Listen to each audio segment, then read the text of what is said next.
voltar à nossa realidade, né? Porque eu acho que ninguém aguenta mais ficar nessa vida de mais ou menos, de volta à normalidade ou não volta à normalidade. A gente espera aí que logo essa tal dessa vacina chegue para todo mundo, para que a gente possa voltar a nos encontrar pessoalmente. Por mais que eu gosto muito dessa sistemática aqui de estar conversando com vocês à distância, porque a gente acaba podendo atingir mais pessoas, mas nada melhor do que a sala de aula, né? Eu imagino que vocês também estejam com saudade da sala de aula. Eu estou morrendo de saudade da sala de aula e eu quero que a gente volte logo. E para isso, todo mundo precisa tomar todos os cuidados, tá bom? Pessoal, hoje eu quero falar mais uma vez para vocês sobre exame do AB.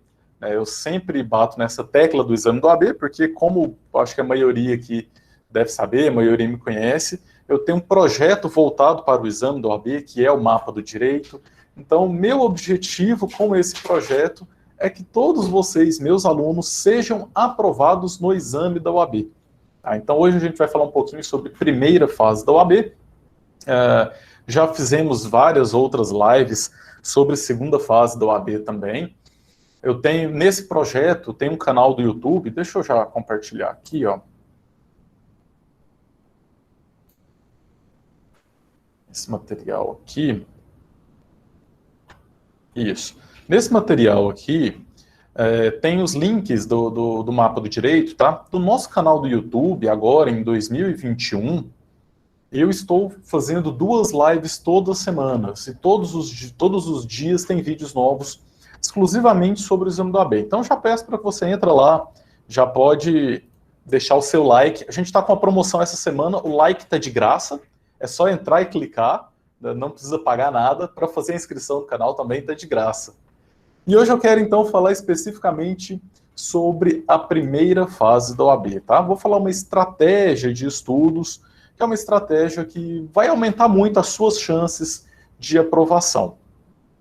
Esse material aqui, pessoal, até coloquei uma observação aqui embaixo.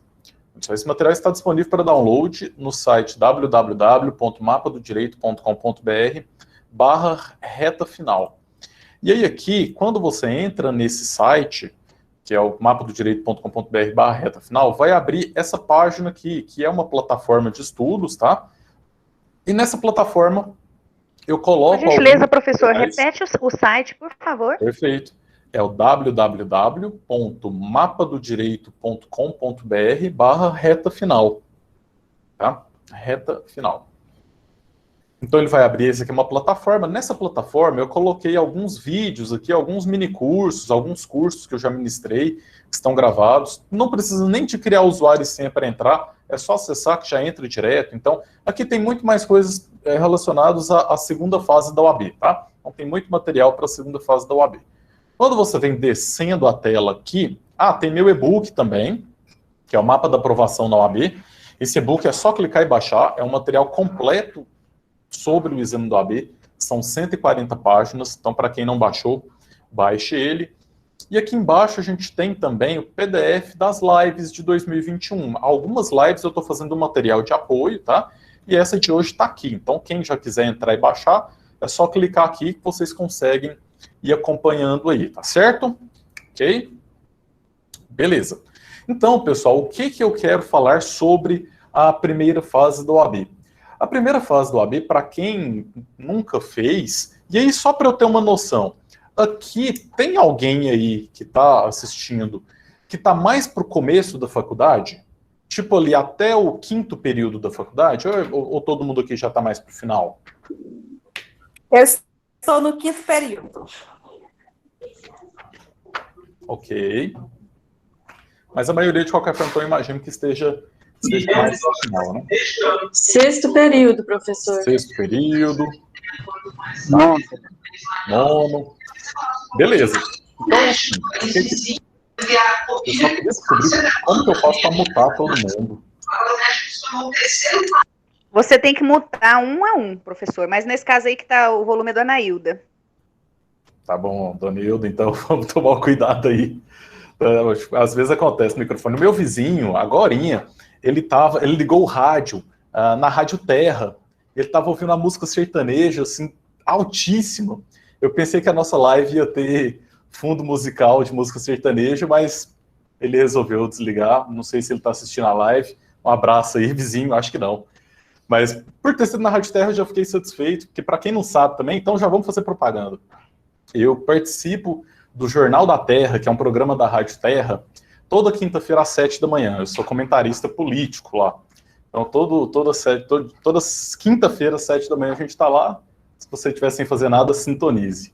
Mas por que eu perguntei se tinha alguém que estava mais para o começo do curso? Porque, assim, quem já está no final do curso já se preocupa muito com o exame do OAB. Já se prepara com mais antecedência, já se prepara diariamente ali. E se preocupa por quê? Porque está chegando a hora. Né? Para quem não sabe, você já pode fazer o exame do OAB no 9º período da faculdade. Então, quem está no 9º e 10º período já pode fazer o exame. Só que o pessoal costuma deixar muito para o final para começar essa preparação. Nossa, deixa eu... Eu não consigo mutar. Tem a Jéssica, ela abriu o microfone aqui, ó. Eu acho que eu não estou com permissão de administrador. Tá bom. Professor, eu vou mutando aqui conforme vai ficando. Tá bom. Perfeito. Obrigado, professora. Então, qual que é o problema? O grande problema é que o aluno do curso de Direito, ele costuma deixar muito para o final do curso para se preparar.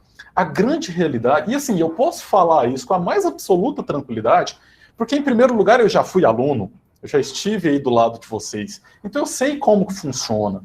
E eu não fui o melhor aluno do mundo.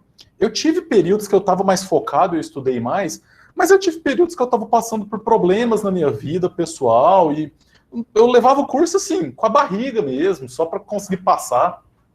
Mas a grande realidade é que eu entendo você que está aí levando o curso com a barriga, e aí quando chega no finalzinho você acorda que você precisa estudar. Isso é completamente normal. Eu sou professor há vários anos, e geralmente eu sou professor dos últimos semestres, ali do 8º, 9º e 10º período.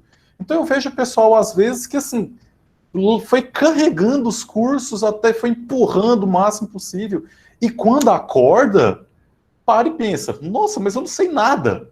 Então, é muito comum o pessoal que está aí no 8º, 9º período falar, mas eu não sei nada. Eu passei, eu nem sei como, porque eu não sei nada.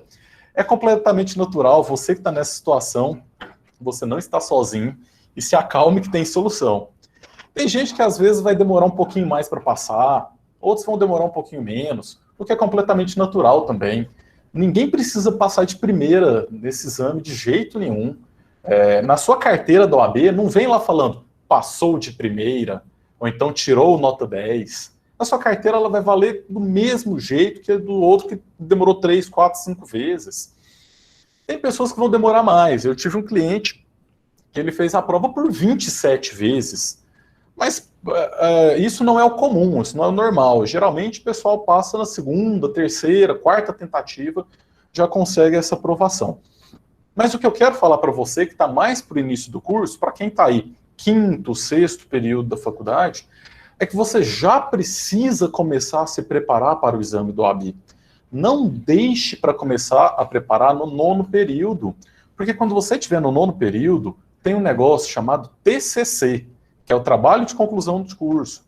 E aí, ao mesmo tempo que você está fazendo o TCC, você vai estar se preparando para o exame do OAB. Você nem vai fazer o TCC bem feito e também nem vai se preparar adequadamente para o exame do OAB.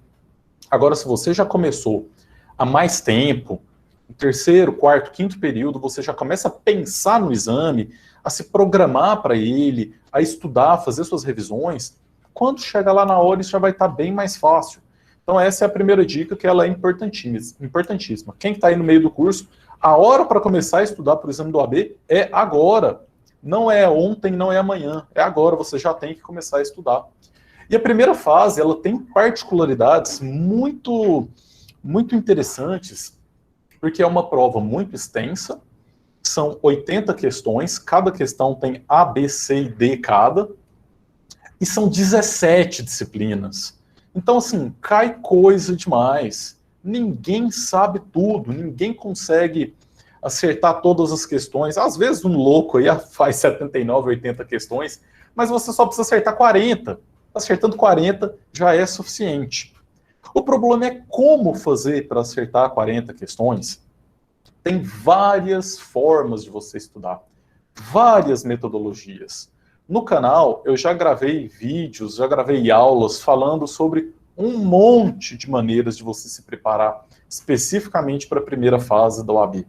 Você pode assistir videoaulas, você pode ler resumos, você pode fazer mapas mentais, enfim, tem uma série.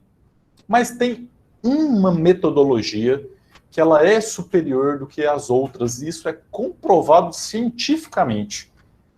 E qual que é essa metodologia? O que é que vocês acham?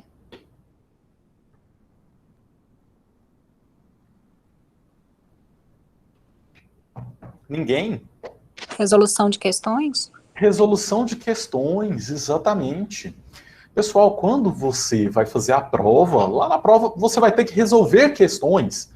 Então, naturalmente, você resolver questões na sua preparação, isso é uma excelente maneira de você se preparar. Só que, obviamente, que eu não vou simplesmente chegar aqui e falar que tem uma estratégia para você aumentar muito as suas chances e falar, resolva as questões, só isso. Não, isso é muito pouco, né? A resolução de questões, ela é muito importante, realmente. E por uma série de motivos, uma série de aspectos, né? Para quem já vem fazendo os simulados aí para o exame da OAB, para a primeira fase, já deve ter percebido que a FGV, que é a Fundação Getúlio Vargas, que é a banca organizadora desse exame, ela tem uma maneira muito particular de elaborar as questões do exame da ordem. A grande maioria das questões da primeira fase são questões com casos concretos. Então, assim, antigamente, bem no comecinho do exame da OAB, tinha muita questão que era bem objetiva, sabe? Então, perguntava lá, por exemplo, o que é uso capião? E aí vinha alternativas. Alternativa A, uso capião é a mesma coisa que litispendência, sei lá, sempre tem essa alternativa maluca. Só que isso veio diminuindo, tá? E hoje, quando você pega o caderno de provas, você praticamente não vê mais questões assim, objetivas. Sempre tem um caso concreto. Sempre ele vai falar, Maria, casada com João, teve 3 filhos e não sei o que lá. E aí ele vem, floreia, e é uma questão que ocupa metade da página. E aí vem com as alternativas. Então, quando você está resolvendo questões, em primeiro lugar, você está se acostumando com esse tipo de questões elaboradas pela FGV. Quando você chegar lá na hora da prova, não vai ser uma surpresa. Você já vai ter uma noção de como que essas questões são elaboradas. Isso já ajuda bastante, já ajuda demais. Só que resolver questões é muito mais do que isso. Porque, obviamente, que quando você está resolvendo questões, você também está estudando. Aí que entra o grande problema.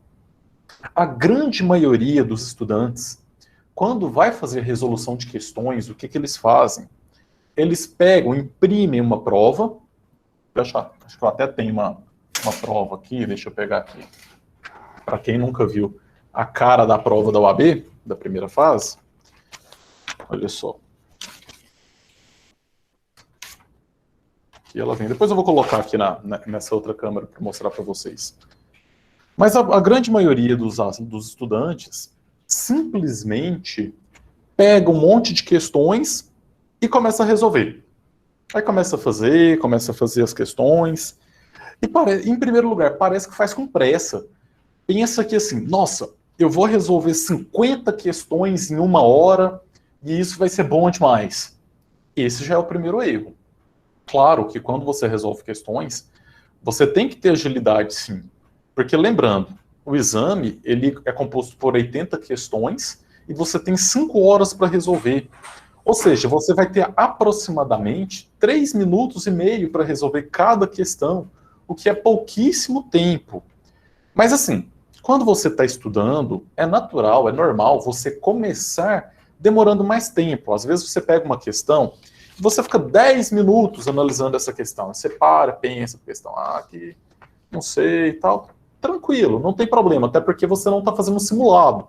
Você está simplesmente resolvendo questão. Então, leva o tempo que for necessário nesse momento.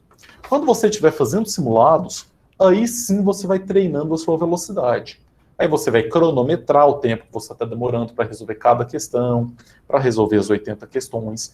Mas nos estudos do dia a dia, você não tem que ter pressa em resolver questões. Porque às vezes você nem lê o enunciado corretamente, marca mais ou menos e chuta.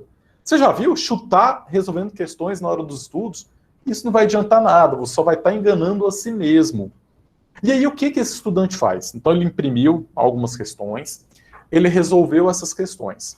Aí ele pega o gabarito, ele vê lá quantas que ele acertou, e simplesmente ele fala, ah, legal, acertei 50%, isso significa que eu estou bem, estou na média, vida que segue. E aí ele deixa de aproveitar o que de melhor tem a resolução de questões, que é a segunda parte, e que dá mais trabalho do que resolver questões. Porque você simplesmente sentar na cadeira aqui, tirar uma horinha e sair resolvendo questões, ok, você está treinando, você está pensando, você está raciocinando.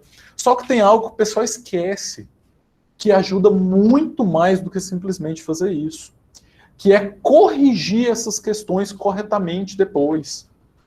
E eu não estou falando simplesmente em você pegar ou entrar na internet e pesquisar no Google qual que é a alternativa correta.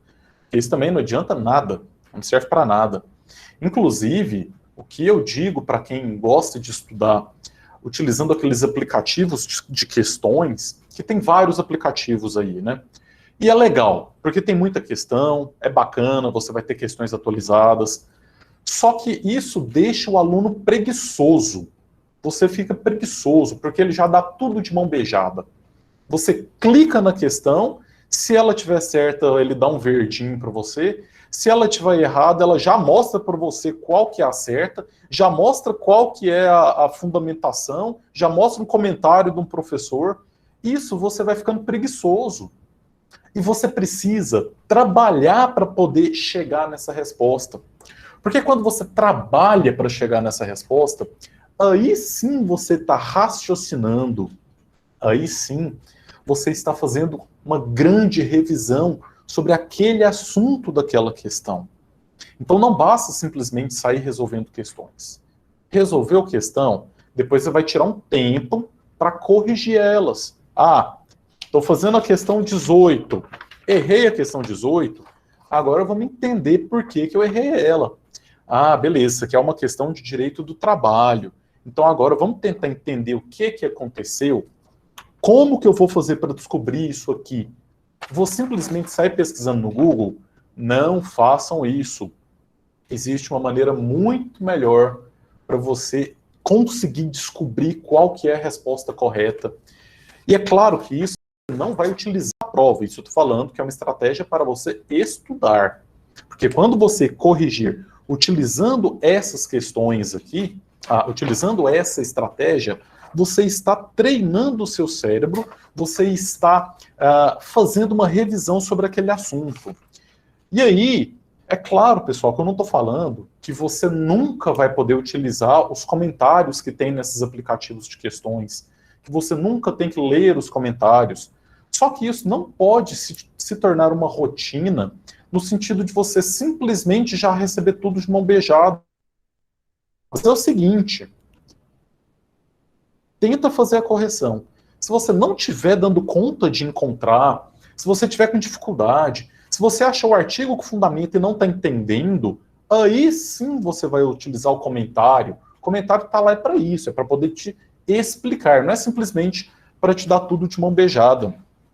E essa estratégia, ela se baseia na utilização do vademecum. Porque a grande maioria das questões da primeira fase do AB estão com a resposta na lei seca. Isso vem mudando com o tempo? Vem. Já tem questões que são fundamentadas na jurisprudência pacificada dos tribunais, nos julgamentos do STF? Sim. Em princípios? Sim. Mas a grande maioria está fundamentada em lei, na lei seca. Então você consegue encontrar essa resposta no vademecum. E para isso eu montei um roteirinho que eu vou te mostrar exatamente como que você vai fazer, tá? Deixa eu ver aqui, chegou uma pergunta. Deixa eu ver os comentários aqui. O Felipe fala que está resolvendo questões, quando erra vai nos comentários explicações, tem uma plataforma, é o que? Concursos, é boa, tem o Abit Bolsa também. Economia de tempo, beleza. Economia de tempo é uma justificativa, né? Mas a questão, Felipe, é você ter que trabalhar para conseguir descobrir, porque aí você realmente, o objetivo não é ganhar tempo. Essa estratégia que eu estou falando não é para ganhar tempo de forma nenhuma. É para fazer uma boa revisão sobre aquele assunto. Então isso aqui, talvez não seja para você resolver 100 questões por dia e tentar corrigir as 100 questões usando essa estratégia, porque não vai dar tempo. Mas se você quer pegar aqueles assuntos específicos que você está com mais dificuldade, pode ter certeza que quando você vai manuseando o Vademécum, você vai entendendo como funcionam as coisas, você vai lendo outros artigos que estão ali próximos, você vai aprendendo muito mais e você vai fixando o conteúdo. Porque tem outra coisa, pessoal, e isso também é cientificamente comprovado. Simplesmente você lê um texto que foi dado para você, rapidão você esquece ele. Agora, se você teve que raciocinar, se você teve que pensar, trabalhar a sua mente para conseguir chegar ali, isso vai fixar muito mais na sua mente. Então, pode ter certeza que usar essa estratégia vai sim aumentar muito as chances. Mas vamos lá. Sem mais delongas, deixa eu já colocar aqui na tela. Já está aparecendo aí para vocês? Sim. Perfeito. Então, olha só. Eu fiz um roteirinho aqui, que vocês podem até depois utilizar. Para quem não baixou ainda, tá aqui a observação, tá? Lá no mapadodireito.com.br/reta final, vocês conseguem baixar esse material. Eu trouxe alguns exemplos para vocês. A gente vai responder algumas questões aqui juntos e vamos trabalhar para encontrar a resposta delas. E vocês vão ver que isso vai ajudar muito. E tem um outro detalhe, viu? Isso vai ajudar também para a segunda fase do OAB. Porque se você não sabe, na primeira fase do OAB você não pode levar o Vademécum. Mas na segunda fase do OAB você pode levar o Vademécum. E aí, se você já está acostumado a manusear o seu Vademécum, lá na hora da prova da segunda fase, isso vai facilitar demais da conta a sua vida. Então vamos lá. Olha só, separei algumas questões, a gente vai respondendo aqui, vamos trocando uma ideia sobre isso. Primeira questão é uma questão de direito constitucional de 2020, do 31º exame. Vou ler o enunciado aqui e depois a gente vai destrinchando essa questão, tá bom?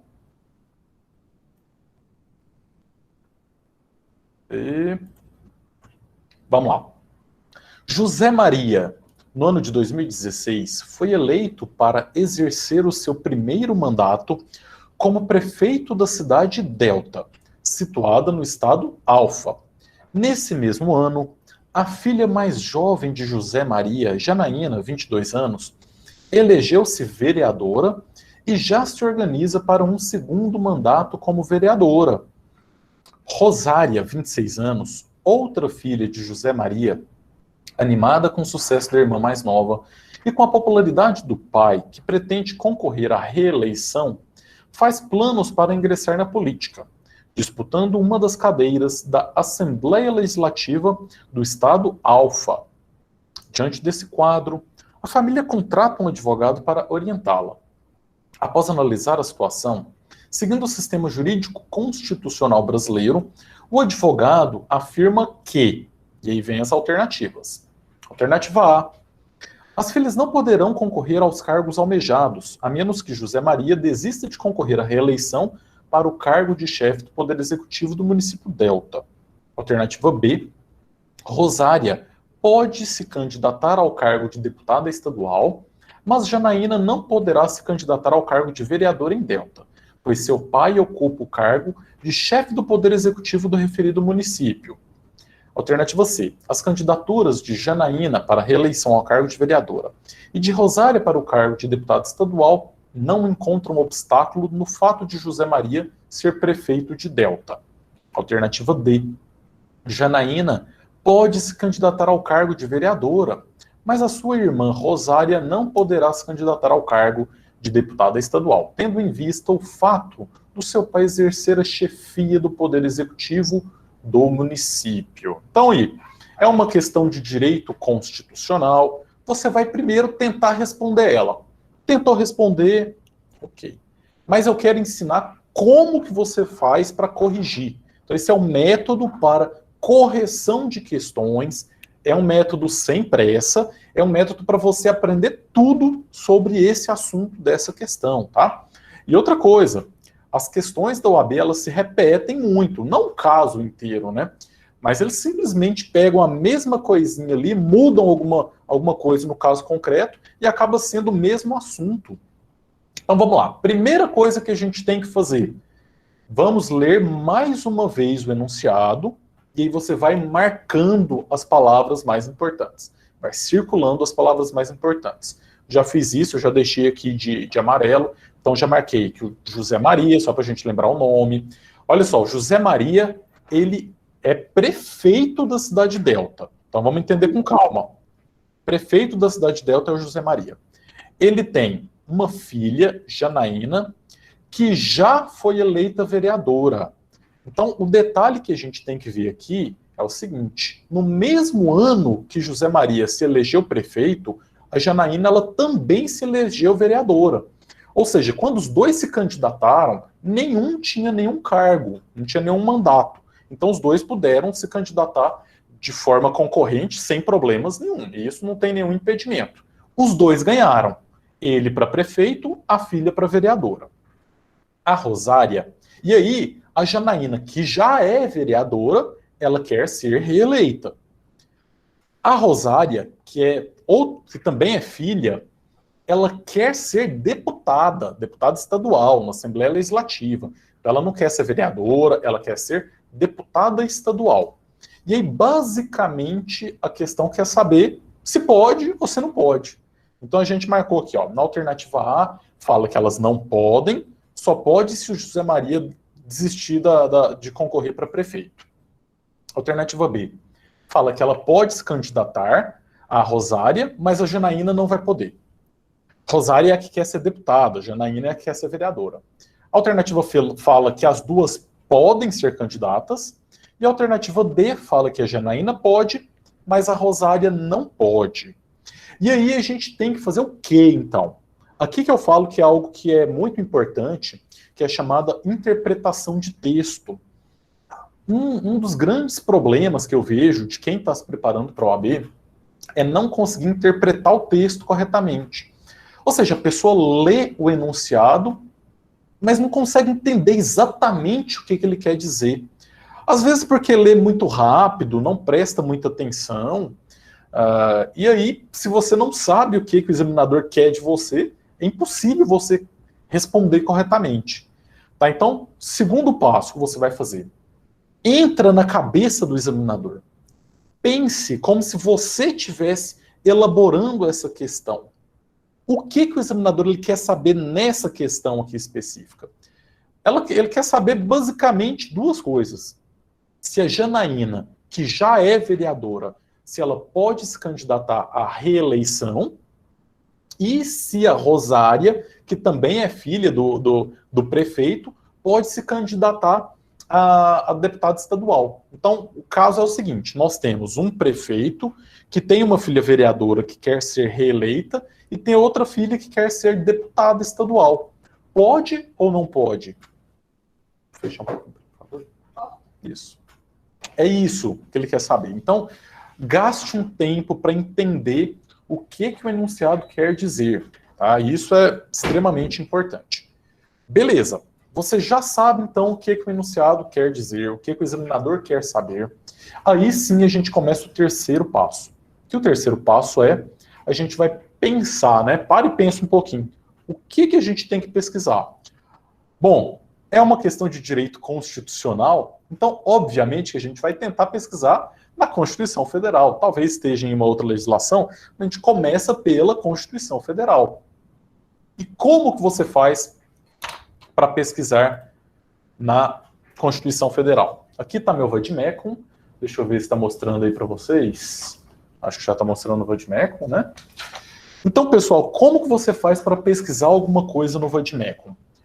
Bom, a estratégia mais eficiente, mais eficaz para você conseguir encontrar alguma coisa no Vademecum é utilizando o que a gente chama de índice remissivo, tá?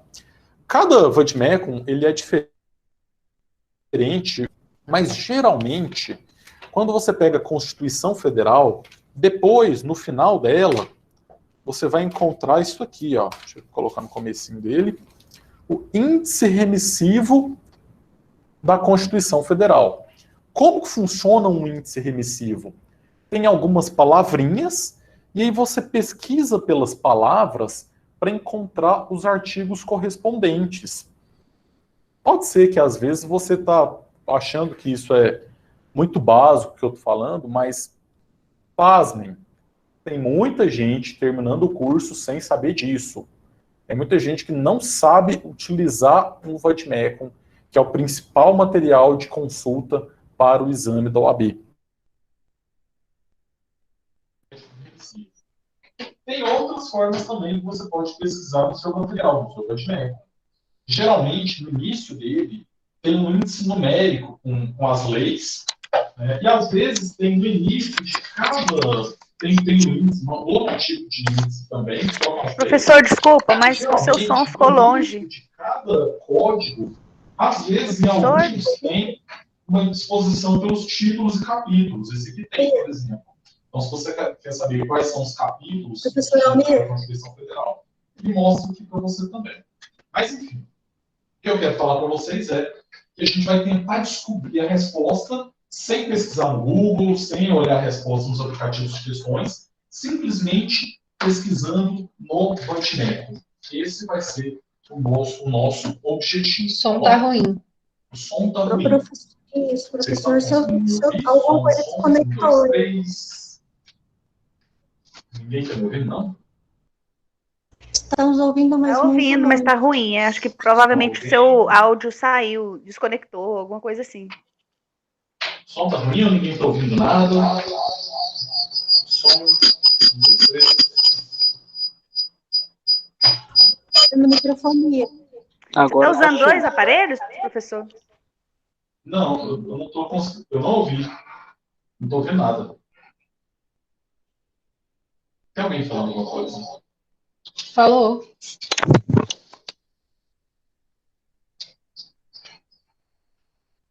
Eu não estou conseguindo ouvir ninguém. Talvez Alguém pode falar alguma coisa aí? O pessoal está falando. Professor Almeida. Eu não estou ouvindo por algum motivo. Deixa eu tentar descobrir o que é. Estamos ouvindo o senhor muito baixinho e está dando microfonia. Provavelmente tem um outro aparelho com o microfone ligado. Ah, tá. Já sei o que é. Que meu celular pegou o seu fone. Oi, som. Alguém fala alguma coisa aí agora? Vamos ver se eu tô ouvindo. Oi. Eu penso que você deve ter se afastado e o seu fone, professor Almir. Professor Almir? Talvez seja o fone, professor. Ele não está ouvindo a gente. Professor, não estamos ouvindo o senhor.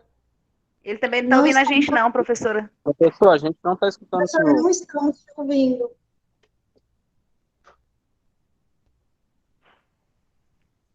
Ah, tá mudo. Olha para você ver, o dele tá mudo. Tá mudo. Agora vocês estão me ouvindo? Oi, então agora tô ouvindo. O que aconteceu? Vocês perderam muita coisa ou foi só o tempinho? Não, foi pouca coisa, professor. Deu algum problema aqui que eu entrei no mudo e o meu microfone também parou de funcionar. Tá bom, mas então agora tá tudo certo, todo mundo ouvindo. Sim, beleza. Agora tá ótimo, obrigada. Ótimo. Então deixa eu voltar aqui no que eu estava falando, que é importantíssimo saber manusear o Vademecum e principalmente saber como que utiliza o índice remissivo, tá? E a gente vai tentar descobrir a resposta para essa questão utilizando o índice remissivo. Então vamos lá. O que a gente vai fazer? É uma questão que está falando sobre candidatura. Olha, o José Maria ele quer se candidatar A Rosária, ela quer se candidatar, a Janaína, ela quer se candidatar. Todos querem ter mandatos eletivos, né? Então, separei aqui. Vamos tentar pesquisar por candidatura aqui na nossa Constituição Federal. Vamos ver se a gente consegue encontrar alguma palavra, essa palavrinha aqui. Conselho, Congresso, concurso, censura, Câmara, calamidade, cargos, capital. Bom, parece que eu não estou achando candidatura. Olha só, Câmara, câmbio, capital, não tem candidatura. Vamos ver se a gente pesquisa por outra palavrinha. Eleições, óbvio. Vamos pesquisar por eleições, então. Talvez tenha alguma coisa. Vamos ver se tem eleições. Eleitor. Eleição, olha, eleição já tem alguma coisa aqui. Eleição a gente pode pesquisar por elegibilidade, inegibilidade, tá? Então, olha só, vamos ver o que tem aqui de interessante. Já tem uma palavrinha aqui, elegibilidade.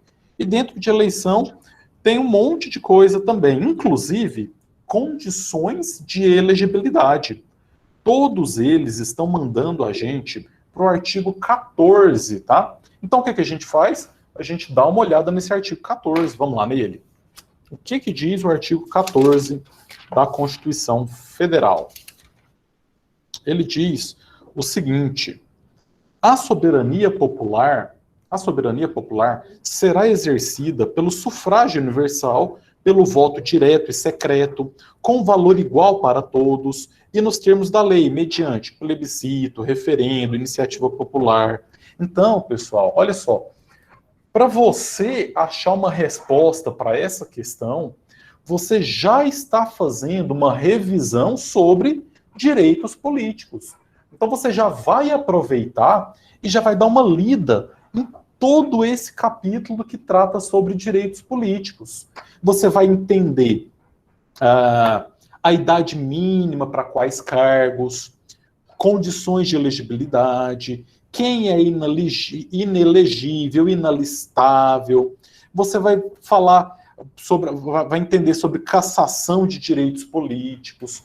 Então, assim, só para achar uma resposta de uma questão, você já fez uma revisão sobre direitos políticos. E o que a gente quer é esse aqui, ó, que está no parágrafo 3º. São condições de elegibilidade na forma da lei: nacionalidade brasileira, pleno exercício, alistamento, domicílio, filiação, idade mínima, 18 anos, são inelegíveis os analfabetos. Aí fala que são inelegíveis, parágrafo 7º, são inelegíveis no território de jurisdição do titular o cônjuge e os parentes consanguíneos ou afins até o 2º grau, ou por adoção do presidente da República, de governador de estado ou território do Distrito Federal, de prefeito, ou de quem os haja substituído dentro dos 6 meses anteriores do pleito, salvo se já titular de mandato eletivo e candidato à reeleição. Aí você leu, você tem que entender, né? Olha só, então não pode se eleger, são inelegíveis o cônjuge, então esposa não pode, parentes consanguíneos ou afins até o 2º grau. Filho é parente consanguíneo até 2º grau? Claro, é sim, não pode. E tem a observação no final: salvo se já titular de mandato eletivo e candidato à reeleição.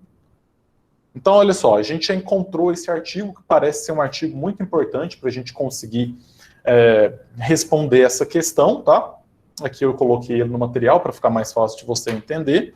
E aí, o que a gente faz? A gente já sabe qual que é a fundamentação principal para poder responder essa questão. Então, a gente vai agora aplicar isso na questão e vamos tentar achar qual que é a alternativa correta. A gente vai analisar cada alternativa. Olha só. A primeira alternativa, ela falou: as filhas não poderão concorrer aos cargos almejados, a menos que José Maria desista de concorrer à reeleição para o cargo de chefe do Poder Executivo. Aí a gente tem que parar e a gente tem que raciocinar. Voltando aqui no artigo, olha só, ele fala que são inelegíveis cônjuge, parentes consanguíneos.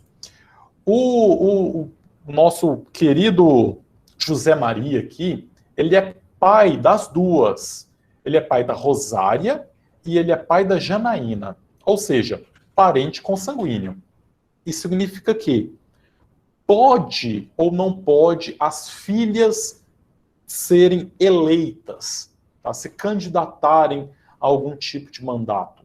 O artigo, nesse ponto aqui, ele está falando que não pode. Está falando que são inelegíveis. Só que aí, olha só o interessante. Salvo se já titular de mandato eletivo e candidato à reeleição. Quando a gente volta aqui no enunciado, a informação é a seguinte. A Janaína, ela já é vereadora e ela quer candidatar à reeleição como vereadora. Ela pode candidatar à reeleição ou não? Lendo esse artigo, o que vocês acham? Sim, ela pode. A irmã dela que não pode. Ela pode. Então a gente já sabe que a Janaína pode. Se a Janaína pode, essa primeira alternativa aqui, a gente já pode eliminar ela. Porque fala que as filhas não poderão concorrer. Mas pelo menos uma das duas pode. A gente já entendeu isso. Então a gente já eliminou essa. Aí a gente continua analisando. A gente vem para a alternativa B. Rosária pode se candidatar ao cargo de deputada estadual, mas Janaína não poderá se candidatar ao cargo de vereadora, pois seu pai ocupa o cargo de chefe do Poder Executivo. Peraí, a gente já viu aqui, voltando aqui na questão, ó, que quem é vereadora é a Janaína, então Janaína pode. Ou seja, a alternativa B está falando o contrário, está falando que a Rosária pode, mas a Janaína não pode. A Janaína pode, sim. Não tem nada que impeça ela, porque ela já é vereadora, porque tem a exceção. Aí tem a terceira. As candidaturas de Janaína para a reeleição do cargo e de Rosária não encontram obstáculo. E a alternativa D fala que a Janaína pode, mas a Rosária não pode. O que vocês acham? A Janaína a gente já sabe que pode, mas e a Rosária? A Rosária pode ser candidata ou não pode ser candidata? Não pode. Ela pode ser candidata porque o cargo que o pai dela ocupa é no município, não no estado nem na União. Então ela pode. Aí é onde a gente tem que interpretar bem a legislação. Olha só, e cada palavra importa, viu? São inelegíveis no território de jurisdição do titular. E isso passa batido mesmo, porque assim, você lê, às vezes você lê rápido, sem parar para pensar, e passa batido. Pessoal, o prefeito aqui, ó, o José Maria, ele é prefeito. A Rosária, ela quer ser candidata a deputada estadual. É um cargo que não tem nada a ver com a prefeitura. A prefeitura está aqui, o cargo de deputado está aqui. Não é na mesma jurisdição. Agora, vereador, aí sim, vereador está na jurisdição do prefeito. Mas o deputado não. O deputado ele está na jurisdição do governador do estado. Então, por esse motivo aqui, a Rosária também pode ser candidata. E aí é onde a gente vem aqui para a resposta, analisando a questão alternativa C, as candidaturas de Janaína para a reeleição ao cargo de vereadora e de Rosária para o cargo de deputada estadual não encontram obstáculo no fato de que José Maria ser prefeito do município Delta. Por que está correto? Justamente nesse artigo que a gente encontrou a fundamentação. E a alternativa D, até por eliminação, a gente já pode colocar ela como incorreta. Então, o que eu quero mostrar aqui para vocês é que para a gente poder chegar nessa resposta aqui, muito mais do que simplesmente ler, olhar no gabarito qual que era correta, a gente teve que trabalhar, a gente teve que pesquisar. E nisso você aproveitou e fez uma revisão aqui no capítulo que trata dos direitos políticos. Isso você está mesclando resolução de questões com a realização de resumos.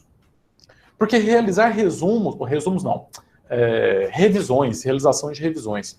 Porque a realização de revisões também é extremamente importante para que você consiga se preparar adequadamente, principalmente para a primeira fase da OAB. Tá? Por quê? O seu cérebro ele funciona mais ou menos da seguinte forma. Hoje, você estudou controle de constitucionalidade, por exemplo. Estudou hoje, tá? Diferença do controle concentrado para o controle difuso, por exemplo. Daqui uma semana, o 100% de conhecimento que você tinha nesse assunto, ele já caiu ali para 70%. 15 dias depois, já caiu para 50%. Um mês depois, isso já caiu para 25%. 2 meses depois, você já não lembra mais nada. Ou seja, para que você mantenha o seu conhecimento lá no topo, lá no alto, você precisa estuda num dia. No dia seguinte, ou então no mesmo dia, você dá uma revisada naquele assunto. Uma semana depois, você responde uma questão sobre aquele assunto, fazendo uma correção que você está revisando. Um mês depois, você responde um simulado que tem aquele assunto e depois corrige o seu simulado, você faz mais uma revisão. Então, você está sempre revisando aquele assunto. E aí vai chegar uma hora que você já viu aquele assunto tantas vezes que isso já vai ser natural para você. Essa questão aqui mesmo dos direitos políticos. Hoje você aprendeu que filho é inelegível, mas tem essas exceções. Salvo se já tiver um mandato, ou então se for em uma outra jurisdição. Só que amanhã você esquece isso, porque é natural, a gente esquece. Então, a partir do momento que você faz revisões, você vai retendo a informação, tá bom? Então, é essa a estratégia. Mas tem mais questão aqui. Vamos colocar aqui que tem mais questão. Olha só, a próxima questão que eu trouxe aqui para vocês...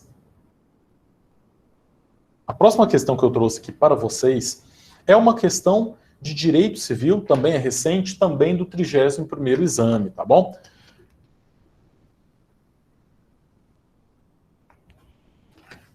Vamos lá. Salomão, solteiro, sem filhos, 65 anos, é filho de Lígia e Célio, que faleceram recentemente e eram divorciados. Ele é irmão de Bernardo, 35 anos, médico, bem-sucedido, filho único do segundo casamento de Lígia. Salomão, por circunstâncias sociais, não mantinha contato com Bernardo. Em razão de uma deficiência física, Salomão nunca exerceu atividade laborativa e sempre morou com o pai Célio, até o falecimento desse. Com frequência, seu primo Marcos, comerciante e grande amigo, o visita. Com base no caso apresentado, assinale a opção que indica quem tem a obrigação de pagar alimentos a Salomão. Então, basicamente aqui, quer saber quem que tem que pagar alimentos para ele. Alternativa A. Marcos é obrigado a pagar alimentos a Salomão, no caso de necessidade deste. B. Por ser irmão unilateral, Bernardo não deve, em hipótese alguma, alimentos a Salomão. Alternativa C. Bernardo, no caso de necessidade de Salomão, deve arcar com alimentos. Alternativa B. Bernardo e Marcos deverão dividir alimentos entre ambos de forma igualitária. Vamos continuar. Primeiro passo que a gente vai fazer, ler novamente, com muita calma, marcando aqui as palavras mais importantes, tá? Deixa eu só dar uma olhada aqui. Alguém comentou alguma coisa? Ah, o Felipe já fez. Cara, Felipe, eu vi que você falou aqui que você vai fazer a prova daqui a um mês. A prova vai ser no dia 7 de março. Eu já desejo muita boa sorte para você, vai dar certo. E é isso, cara. Espero que você já tenha respondido as últimas 10 provas aí, porque esse é um caminho muito bom, realmente, para poder aprender. Mas vamos lá, então. Vamos ler mais uma vez. O que a gente está marcando aqui? Informações que são importantes. O Salomão, ele é solteiro, não tem filhos e tem 65 anos de idade. É filho de Lígia e Célia, que faleceram. Ou seja, ele não tem pais. certo? Os pais são falecidos. O irmão dele é o Bernardo. O Salomão tem 65 anos, é irmão do Bernardo, que tem 35 anos e é médico bem-sucedido. Oh, porque advogado bem-sucedido ganha mal, né? Mas o médico bem-sucedido, esse ganha dinheiro. Filho único do segundo casamento, ou seja, ele é um irmão unilateral, é só por parte de mãe, não é irmão por parte de pai, só por parte de mãe. E aqui fala que não tinha contato com o Bernardo por as circunstâncias sociais. O Salomão, ele é deficiente físico, nunca trabalhou, sempre morou com o pai até que o pai morreu. O primo Marcos visita ele de vez em quando. Então, olha só, quem que a gente tem aqui? O Salomão, que tem 65 anos, é deficiente físico, nunca trabalhou, os pais morreram. O Bernardo, médico, bem-sucedido, tem muito dinheiro, é meio-irmão dele. E o Marcos é primo, é um amigo, de vez em quando visita ele. E a gente tem que saber quem que tem que pagar alimentos aqui. Marcos é o primo tem que pagar alimentos para ele? Não sei. Letra B. O Bernardo, por ser meio-irmão, unilateral, não deve alimentos de jeito nenhum. Alternativa C. O Bernardo, no caso da necessidade do Salomão, ou seja, o irmão, mesmo sendo meio-irmão, tem que pagar alimentos. E a alternativa D está falando que os dois, tanto o primo quanto o irmão unilateral, devem pagar os alimentos, tá? Vamos entender isso aqui. Como que a gente vai entender? A gente tem que achar fundamentação. Porque, às vezes, o estudante também tem muito aquele negócio do achismo, né? Às vezes vai só pela lógica. Ah, mas eu acho que não sei o que lá. Mas e se tal coisa for de tal forma? A gente tem que esquecer, tem que parar com os achismos. Um desses dois, ou o Marcos ou o Bernardo, ele tem a responsabilidade de pagar alimentos por obrigação legal, porque a lei manda. Não é porque um é bonzinho e tudo mais, não. E a gente trabalha com as leis, então a gente precisa entender qual é a lei que fundamenta isso, tá? Então vamos lá, próximo passo. Entrar na cabeça do examinador. O que o examinador quer saber nessa questão? Qual que é o objetivo principal dessa questão? Ele quer saber se o Marcos, que é primo, e o Bernardo, aqui ficou errado, é o Marcos que é primo e o Bernardo que é irmão, quem que tem que pagar alimentos? Os dois têm que pagar, nenhum tem que pagar. Então essa é a informação que ele quer saber de você. Onde a gente vai pesquisar? A gente pode pesquisar no Código Civil, também podemos pesquisar na Lei de Alimentos, só que ela é uma lei processual, tá? Qual palavrinha que a gente vai pesquisar? Irmão, colateral, alimentos. Vamos fazer essa pesquisa para ver se a gente consegue encontrar alguma coisa aqui? Olha só, agora a gente já vem para o Código Civil, certo? Aqui no VOIDMEC, no Código Civil, mesma coisa. Ele também tem um índice aqui que fala só dos títulos, né? E ele tem um índice remissivo que ele vem trazendo as palavrinhas. E aí eu tenho uma crítica para esse VOIDMEC especificamente, eu estou usando um VOIDMEC da Verbo Jurídico, bem desatualizado, inclusive, de 2019, que eu estou esperando sair de 2021. Esse índice ele é muito limitado mesmo. Então, assim, se você vai fazer a segunda fase do OAB, você tem que comprar um VOIDMEC específico da sua disciplina. Mas não é o nosso objetivo aqui, a gente já falamos e vamos falar muito mais sobre VOIDMEC. Então aqui a gente vai pesquisar. Vamos pesquisar por irmãos. Será que tem alguma coisa aqui sobre irmãos? Ó, tem filhos, pai, mãe, mas irmão não tem. Vamos pesquisar sobre colaterais. Colação, companheiro, também não tem. Então vamos lá em alimentos, né? Alimentos. Alimentos ele fala aqui, ó. Definitivos, linha colateral apenas segundo grau e prescrição. Olha, me parece que esse aqui é bom, hein? Linha colateral apenas de segundo grau. Vamos dar uma lida nesse artigo, 1697. Olha só, artigo 1697. 1697. Pessoal, esse artigo está no subtítulo Alimentos. Então, o que você vai fazer? Aproveita que você está fazendo uma revisão e dá uma lida em todos os artigos do capítulo de alimentos. Não são muitos, ó. Começa no 1694, vai até o 1710. Então, você vai ler 15 artigos aqui, 20 minutinhos, você já está dando uma estudada sobre alimentos e vai saber tudo sobre alimentos. Mas o 1697, ele fala o seguinte: na falta dos ascendentes, cabe a obrigação aos descendentes, guardada a ordem de sucessão, e faltando esses, aos irmãos, assim germanos como unilaterais. Então, olha que informação interessante. Na falta dos ascendentes, quem que são os ascendentes? Pai, mãe, avô, avó.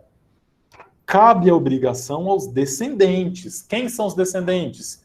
Filho, neto, bisneto. Guardada a ordem de sucessão. Está falando de primo aqui? Em algum momento aqui está falando colateral? Porque, para vocês lembrarem, né? E isso é um negócio bem chatinho. Eu confesso que dentro do direito civil... Ixi, a minha bateria acabou. Deixa eu voltar para cá, então.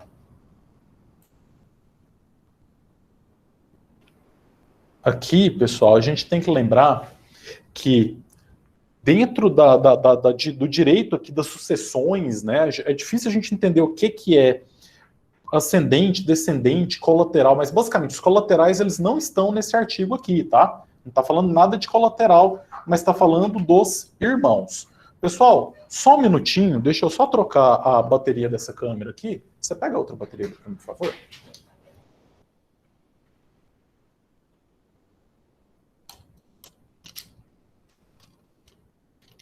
A bateria. Só a bateria. Obrigado.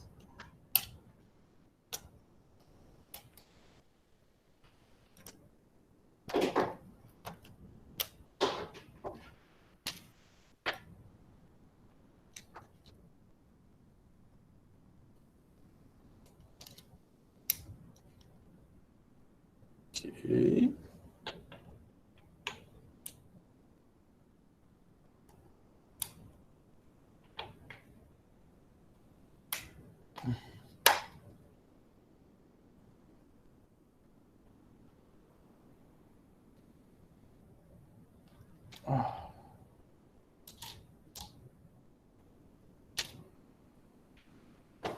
Que beleza. Certo. Então aqui a gente já descobriu o quê? A gente já descobriu que o primo não tem que pagar nada. O primo não tem que pagar nada. Mas olha só que interessante. Aqui fala que faltando os pais e faltando os filhos, cabe aos irmãos, assim germanos como unilaterais. Às vezes vem umas palavrinhas difíceis também, que a gente tem uma dificuldade natural em entender. Mas o que são filhos germanos? São aqueles filhos dos dois pais, né? E os unilaterais de um só, são os meio-irmãos. Ou seja, tem obrigação. Então a gente já conseguiu rapidamente encontrar qual que é a fundamentação, você já aproveita e já faz uma revisão geral. Mas vamos então tentar descobrir aqui a resposta para essa questão. Vamos lá. Aqui fala, vamos consultar, achamos esse artigo, transcrevi o artigo aqui para vocês. Vocês estão vendo na tela, né? Tá, beleza. E aí a gente vai analisar aqui as alternativas. Olha só, a primeira alternativa, que é a alternativa A, fala o seguinte: Marcos é obrigado a pagar alimentos. Quem que é o Marcos? A gente volta aqui no enunciado e vê que Marcos é o primo. Então, Marcos não tem obrigação de pagar alimentos. Por quê? Porque a gente já descobriu no artigo que é só ascendentes ou descendentes. Então, ele não tem que pagar alimentos. B. Por ser irmão unilateral, Bernardo não deve, em hipótese alguma, alimentos a Salomão. Verdade ou errado? Olha só, a gente tem que sempre tomar cuidado com umas palavrinhas, né? Em hipótese alguma. Pessoal, todas as vezes que vem sempre, nunca, sem exceção, dificilmente isso vai ser verdade, porque a gente sabe que a nossa legislação é cheia de exceções, né? Então aqui não tem essa hipótese que está errada. Incorreta porque a gente já sabe qual que é a obrigação. Alternativa C, Bernardo, no caso de necessidade de Salomão, deve arcar com os alimentos. Essa é a correta, justamente porque a gente viu que ele, em sendo o irmão unilateral, ele tem sim essa obrigação de estar pagando os alimentos, tá? Então, é o Bernardo que é o obrigado. Bernardo e Marcos deverão dividir alimentos, errado, porque o Marcos não tem a obrigação legal de estar pagando esses alimentos, certo, pessoal? Então, dessa forma, a gente conseguiu encontrar a resposta para essa questão. Então, assim, essa é a estratégia que eu queria mostrar para vocês. Então, basicamente, respondeu a questão, você vai corrigir essa questão. Quando você corrige essa questão, batalha, faz o máximo possível para você conseguir encontrar a resposta no Vademecum. Por mais que lá na hora da prova você não vai poder usar, mas você viu que isso assim fica mais fácil para você revisar os assuntos. E você precisa aprender também a estudar utilizando a legislação. Só que estudar utilizando a legislação é muito cansativo. Eu sei que se você for pegar o Vademecum e falar, hoje eu vou ler 2 horas de Vademecum, vai dar 15 minutos, você vai cansar e não vai querer ler nunca mais esse tal desse Vademecum. Agora, se você mescla as duas coisas, resolvendo questões que já é algo mais dinâmico, que tem caso concreto, que te faz pensar, que te faz refletir, e utiliza o Vademecum conjuntamente, fazendo as revisões, aplicando ao caso concreto, você está fazendo o trabalho que um advogado faz quando chega algum cliente no escritório. Porque também é ilusão achar que o advogado ele sabe tudo. É muito comum chegar um cliente no escritório com uma dúvida e eu vou ter que falar, não sei de cabeça, vou ter que pesquisar. Como que eu vou pesquisar? Pego o meu material e vou analisar no Vademecum, né? Isso era o que os advogados faziam antes da internet. Na década de, até a década de 90 era assim, era no livro. Agora com o Google, você vai lá, já pesquisa no Google, fica muito mais fácil. Mas, como você está querendo estudar para revisar, essa é uma estratégia que ela acaba funcionando muito bem. Essa estratégia, tá? Então, pessoal, basicamente era isso que eu queria falar aqui para vocês hoje. Nesse material tem mais algumas questões aqui, só que se a gente for pegar todas elas, isso vai se prolongando bastante, e eu sei que vocês também têm os seus afazeres. Esse material, para quem quiser fazer o download, mais uma vez, está lá no site www.mapadodireito.com.br/reta final. Aqui, pessoal, a professora Rosiane, ela mandou uma observação aqui pelo chat, que para quem quiser pegar a presença para receber o certificado, tem que acessar o link, tá aí nos comentários, tá? É um link, quando você clica, você preenche e você vai ter direito aí a receber esse certificado, tá bom? Mas é isso, pessoal, espero que todos vocês tenham gostado, eu espero que a gente também possa voltar o mais breve possível às aulas presenciais, eu tô morrendo de saudade, e para vocês que vão fazer o exame da ordem aí, eu desejo muita sorte para vocês, estudem bastante, que vai dar certo. Pessoal, valeu, muito obrigado mesmo, viu? Muito obrigado, professora Rosiane, também, por todo o apoio aí, por toda a disponibilidade. Nós que agradecemos a sua disponibilidade de sempre estar conosco e desejamos que tenhamos novas oportunidades de fazer essa parceria novamente. Muito obrigado. Com certeza, professora. A gente está com um projeto interessante agora. Né? Vamos fazer... Vamos deixar no suspense aqui, mas vai sair coisa boa. Sem spoiler.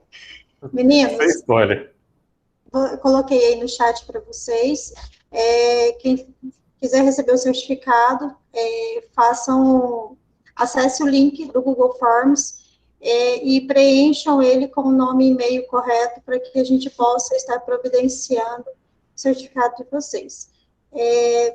Deixo vocês com o professor, se tiver mais alguma coisa, ou algum bate-papo, fiquem à vontade. Obrigada, professor. Obrigado. Eu só quero agradecer a todo mundo também, tá? Muito obrigado, é sempre muito bom tá trocando essa ideia aí com vocês, espero ter colaborado, viu? Um abraço aí para todo mundo.